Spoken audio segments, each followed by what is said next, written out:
While the earliest forms of written communication date back to around 3000 BC, literacy remained for centuries something restricted to royalty and closely associated with the exercise of power. Flash forward to 1820, and sadly, only 12% of the world's population knew how to read and write. The good news in 2020, the global literacy rate soared to 87%. The bad news, there are still 60 million children worldwide who are illiterate. While many people have played a part in this global literacy mission, this evening's guest grew up with the mom who dedicated herself to teach elementary school children in the United States how to read and write. Fortunately, the apple did not fall far from the tree. Our guest this evening, in spite of building a busy career and raising his own family, volunteered his time over the years in the service of someone else's literacy. But he has built on his experience to now climb a different mountain. He came to recognize that there is another educational hole waiting to be filled, that only 11% of employers nationwide believe that college graduates have the skills they need to succeed on day one of their job. Through his organization, our guest this evening aligns his passion and his purpose to bridge this gap and help students nationwide to develop the tools needed to prosper in this highly changing world. Who is our guest this evening? His name is David Dvorkin. He is Executive Director of Higher Cause, an organization that connects businesses, nonprofits, and students as a way to provide a more meaningful internship experience. Welcome to A Climb to the Top, Stories of Transformation on Talk Radio 77 WABC. I am Chuck Garcia, and my guest this evening is David Dvorkin. David, welcome to the show. Chuck, thanks for having me. Happy to be here. I want to begin this with all of us in our community have a LinkedIn page, and the LinkedIn page says something about us. I was honored when I read your LinkedIn page, and I went about halfway down, and you talked about an organization, and you stated, "My mom did this." It is rare that we see in LinkedIn, Facebook, something that is an homage to a parent. Tell us about that. Yeah, my mom taught third, fourth, and fifth graders reading, and students who were having trouble reading in those grades. And, her being a teacher, she had such a role in my life of, encouraging me. She had immense and so much patience, right, growing up. And, that rubbed off on me. And so my mother had a way, in her teacher style of encouraging my dreams and encouraging my entrepreneurial passions. And my father, growing up, actually had a way of teaching me to look at the world and question things, and have a healthy sense of skepticism and not take things at face value. And I think the two of them combined in that, the encouragement of following your dreams entrepreneurially and this other attitude of, question things, look at them, understand them, don't just take it at face value. I think those two actually combined to influence me in questioning the status quo of education in this country. And I think I am where I am now in my path in building a business in the education space because of those two. Yeah, and before we get to Higher Cause, I do want to spend time in there because your transformation is a really interesting one. You didn't start in the educational space in spite of the parental influence. So after graduation from Emory, you came back, you're a New Yorker, and you came back to New York after college and set out to do what? So after college, I wound up working for a small consulting company. And it was a company that actually served, it was a management consulting company that worked with nonprofits and social entrepreneurs.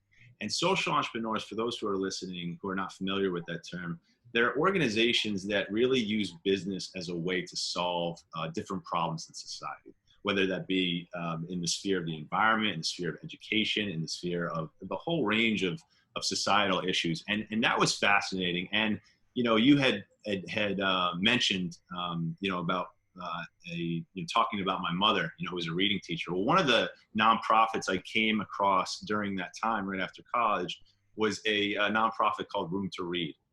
And that really influenced me because John Wood, one of the founders of Room to Read,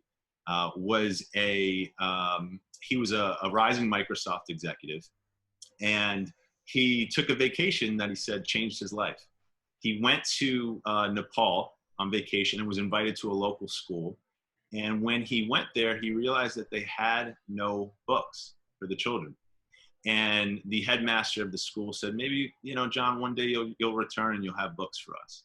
And John, knowing and researching and seeing that, I think it was 773 million people around the world are illiterate, right? That he had that feeling when he was at Microsoft of, maybe I can do something here. Maybe I can build an organization that, helps helps improve literacy around the world and build schools and libraries in these communities where they don't have access, to this type of education. And so I came across John at an event while I was working at that management consulting company. He gave a speech, and I remember sitting in the audience just in awe, because what he did is he left Microsoft to start the organization Room to Read. Fast forward about 20 years, and I think they have impacted now 18 million students around the globe, and addressing the problem of students not being literate. And while you were loving what you're hearing at the time, that was not the time in your life to climb that mountain. So you went to another place. And while it's opportunistic and fortunate we're on a radio show, tell us the career you went to. Then I want to get back to this, because it sounds like that particular point, you came back to it. And wound up going to work in the radio industry, as you know. Right. How fortunate. And wound up, working on as an account executive, designing marketing plans for businesses to help grow their businesses, and then wound up managing a team of new business sellers for one of the stations, and then wound up doing the same thing for 4 stations in New York City, and managing the business development teams there. And if I have the timing right, it was about close to 10 years. Is that right? Yep, 10 years. Something happened along the way.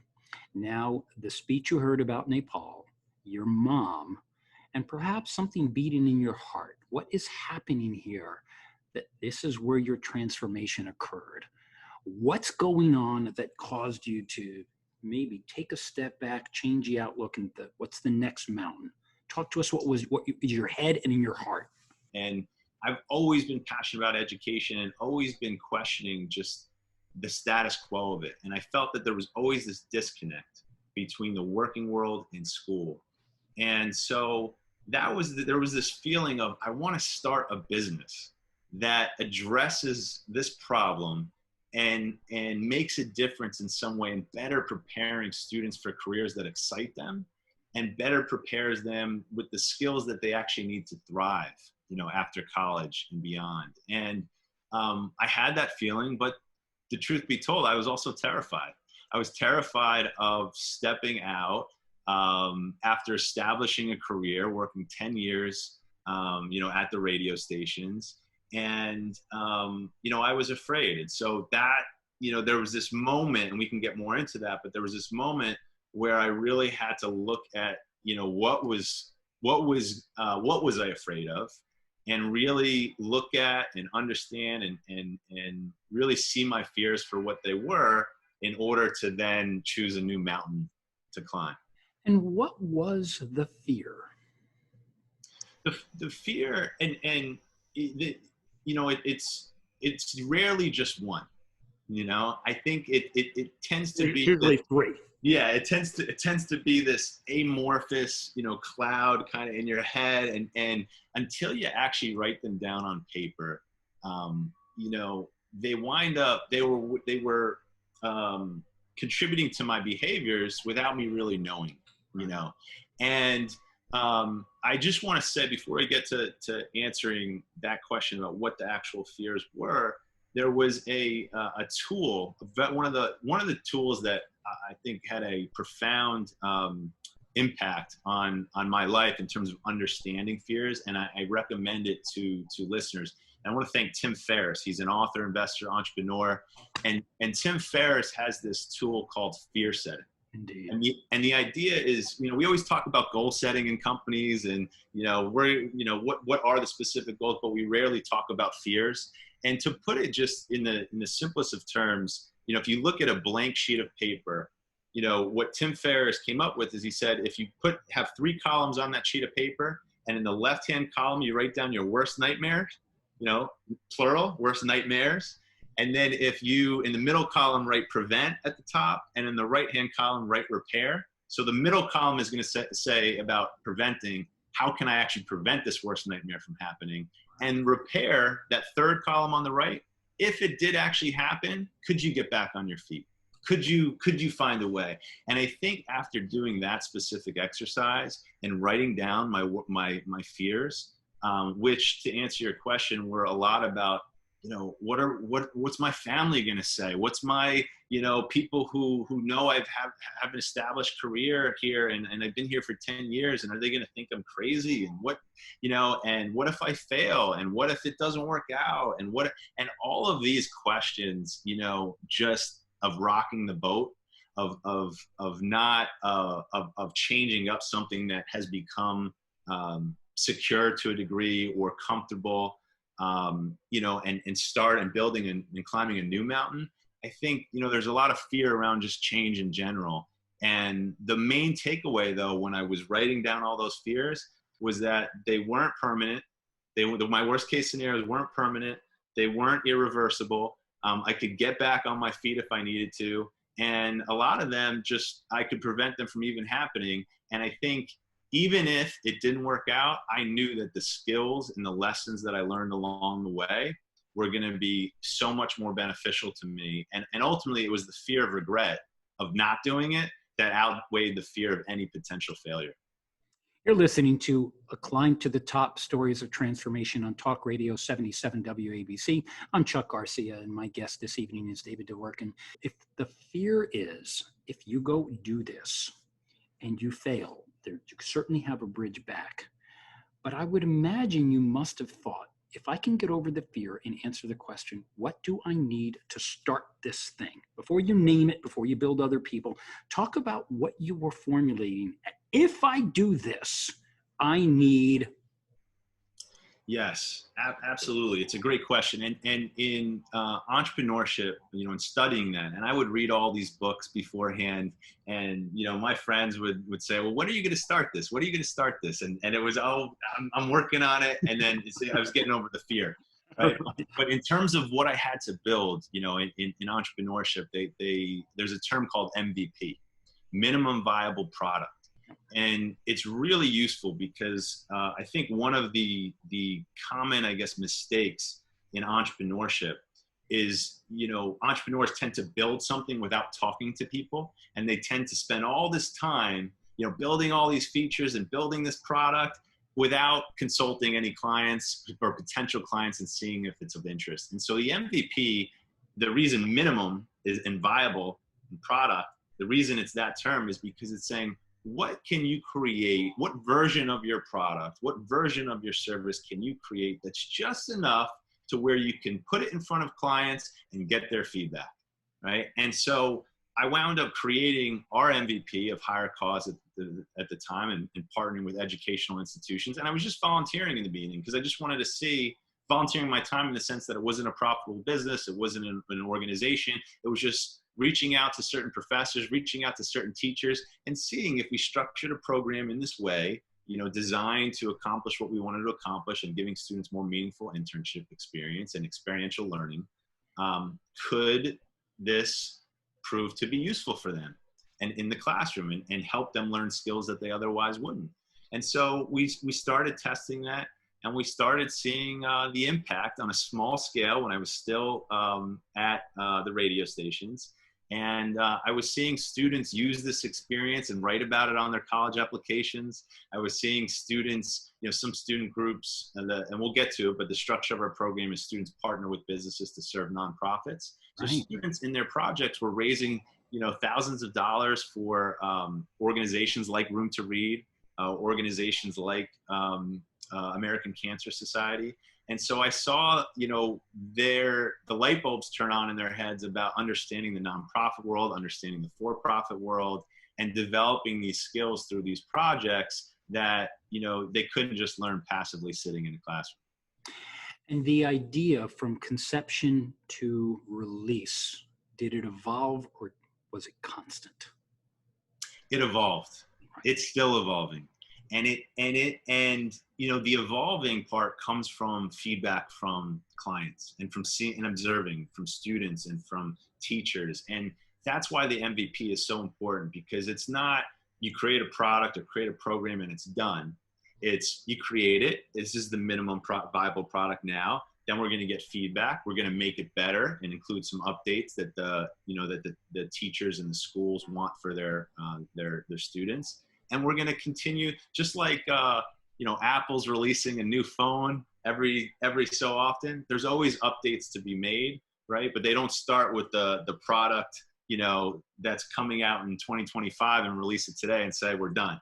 So it's about evolving, and that's an important part of the entrepreneurial process. A series of continual adjustments. But what you knew, David, is you couldn't do this on your own. Yes.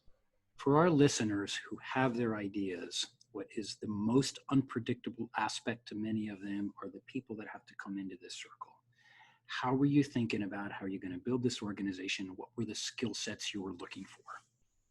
Yeah, and so what we needed was, part of our mission is connecting companies, nonprofits, and schools so that students are working on projects that provide them with more meaningful internship experience. So when I say those three sectors of society, business, nonprofit, and schools, typically they're siloed in communities, and our work is about connecting those three so that students have an experience that they otherwise wouldn't get. But I needed expertise in each of those sectors.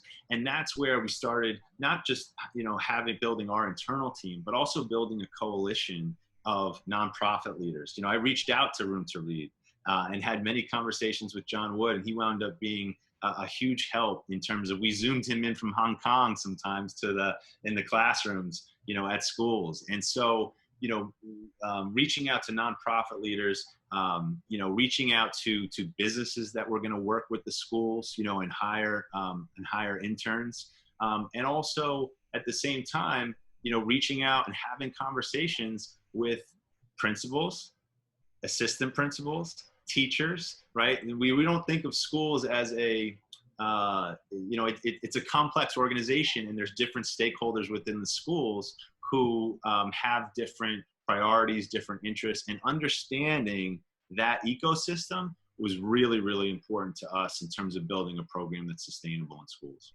How did you fund the organization? How did you fund it? Yeah, so funding, there's a great course by an author and a marketing expert named Seth Godin. Oh, yeah. And he has a course on bootstrapping. And so the whole idea is, building something with the MVP that organizations, are willing to pay for, right? And product market fit in the beginning. So instead of, building something that you need all these millions of dollars to fund, what can you create at a lower cost that an organization, would pay for because of the value you're providing? And so we wound up initially funding the program from our programs at schools, and now in public, private, charter schools. And so we've been bootstrapping. We're actually at the phase now where we received our first offer for investment actually last December. And we're kind of, that's part of the journey in terms of the mountain up, understanding if we want to take that funding or do our values align, with that investor. But really for us, we got to find the right people who believe in the double bottom line, in terms of not financial returns and social returns,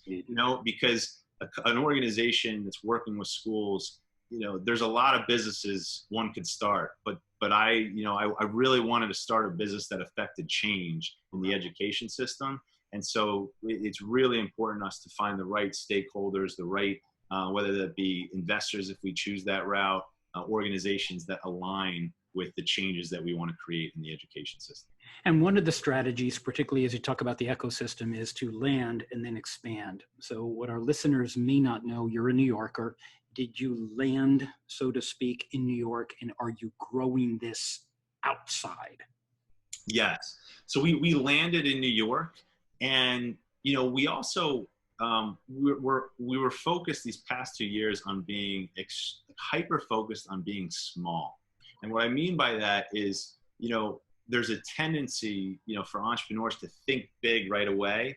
And I think the challenge with thinking big and thinking this is going to be for the world, and is that you don't focus on those individual conversations with the customer, with the teachers, with the students on the ground floor, and so we've been having those conversations, and it's been extremely high touch in the beginning, in order to understand what the school wants, and school being principal, teachers, assistant principals, what do the students want from the program? What are the companies and the nonprofits that are partnering with the schools? What do they want? And really, really honing in and understanding that. So we focus just on New York. We've actually had there's been many conversations internally with my team about saying, do we go to other markets? And my opinion is to focus, small first in New York, New Jersey, Connecticut. We're focusing on the tri-state area and really fine tune it there. And then we can really think about thinking big and scaling, across the United States and across the globe. And while even in the United States, geography is different and the dynamics from city to city is different, do you feel that the model that you have tested in New York is scalable to be able to take it to jurisdictions that may be different in the way they think about your proposition? Absolutely. We were just recognized by the Milk and Penn, University of Pennsylvania, a graduate school. They have a business plan competition for education entrepreneurs. We were just announced as a semifinalist, and one of the things that they look for is entrepreneurs committed and that have committed to a global, and scalable impact, Right. that have an organization that can scale. And so we do have the power to scale, and we have a platform, a software platform that makes it easy to connect the companies, nonprofits, and schools around projects and communities. Right. And that's part of our platform for scaling. With that said, the need to be high touch and really understand the client's needs first needs to happen is where we're at now before we scale, because we want to make sure we're scaling the right way. Indeed. There's an old expression, many are called and few are chosen. It seems, David, you are chosen for this higher cause. And what I loved about the name of the organization, it's a great double entendre. How do you think about this higher cause? People ask you about it. Why you? Why this?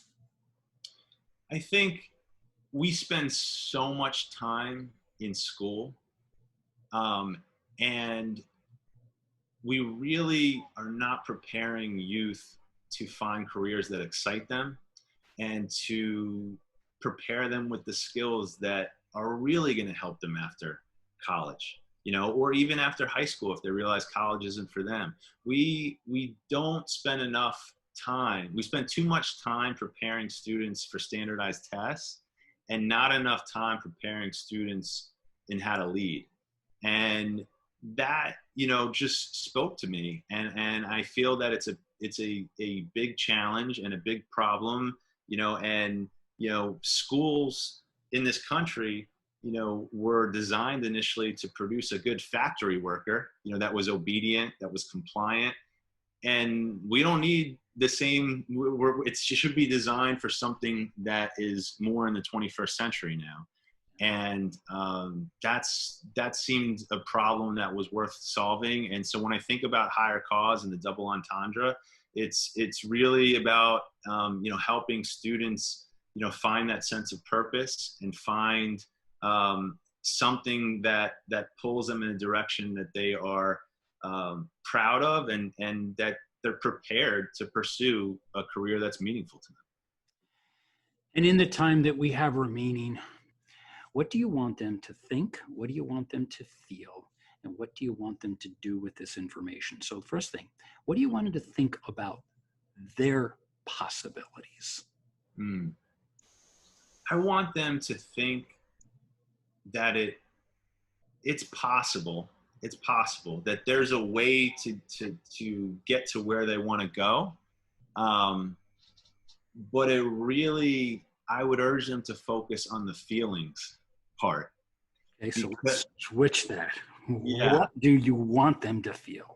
yeah, and the reason why we want them to focus on the feeling is because we can have this conversation in our heads all day long about, oh, I know I can do this, and I think, this entrepreneurial vision, or whether it's entrepreneurship or not. Maybe it's something at work that they just want to take on a responsibility that they might be frightened of, or they might be uncertain of.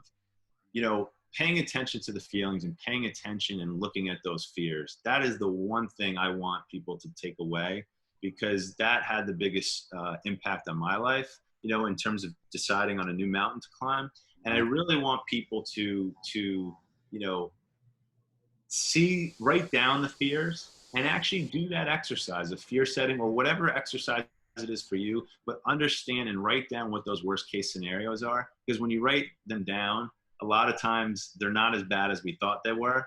And if they are, then you know what you've got to do to prepare. And a lot of times it's not the answer isn't just quitting your job. Or I think some people think, oh, if I'm just going to quit my job and I'm going to go all in, that might not be the right solution. But when you actually write down your fears and okay, what do I need to do to prevent that from happening, or what do I need to do to head closer to my dreams, that understanding those fears, I think, is critical to succeeding in that. And if one wants to find you in Higher Cause, where are you found?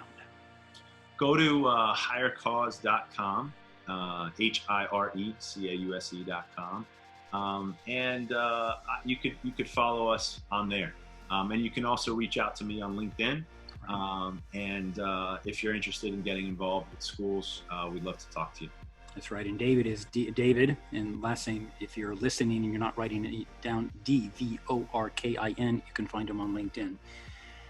David, it was a pleasure. I wish we had had more time, but thank you so much for sharing your story of transformation, but I particularly enjoyed getting to the fears and having to remove them.